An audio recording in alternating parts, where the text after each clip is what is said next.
Hi, my name's Regina, and today I'm going to show you what to look for when shopping for concrete paint. Which paint to use depending on your needs. What properties does a good paint have, and how to tell if a paint is of good quality. All these questions will be answered in this video. Let's get started.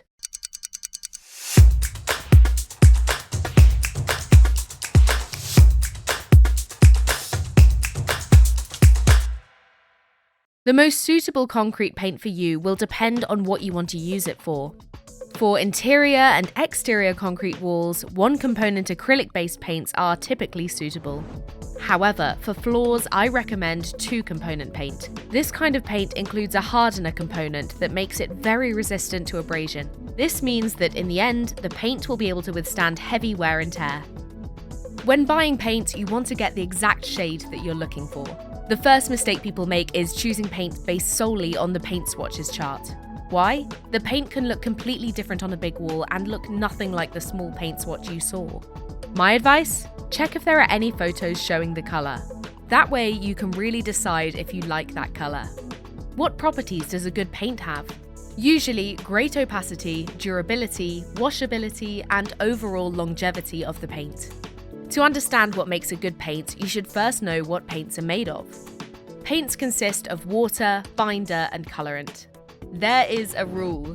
The less water and the more binder and colorant, the higher the opacity, durability, washability, and overall longevity of the paint. So the paint has a higher quality.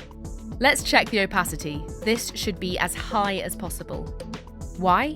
Because you want to make few strokes to finish the job quickly and use less material. Because high material consumption means high costs.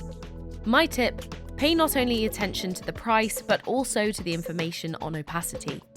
Inexpensive paints usually require more coats and thus consume more material because of their poor coverage power.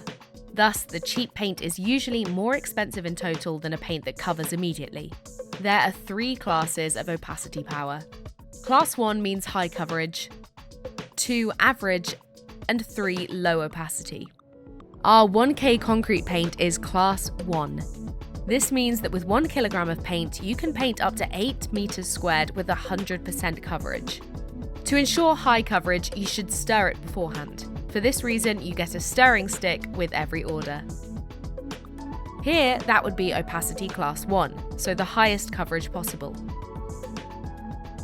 What else makes good paint? Longevity. To look good for a long time, the paint should have a high binder content. My tip: look at the wet abrasion resistance of the paint in the datasheet. All our paints have the Class 2 and are therefore scrub resistant and washable. Our 2-component concrete paint is also abrasion resistant. To prevent mold, the paint should be open to diffusion. My tip: pay attention to the information relative to water vapor diffusivity. All our paints are open to diffusion. We are talking about Class 1. Nowadays, the paint should be as low in pollutants as possible. Paints containing solvents and VOCs can evaporate for years and cause respiratory problems, headaches, and other health problems. My tip: look for a paint that is solvent and VOC free. All information about our paints can be found on our product pages under the button Properties. I hope that I could help you further. See you next time.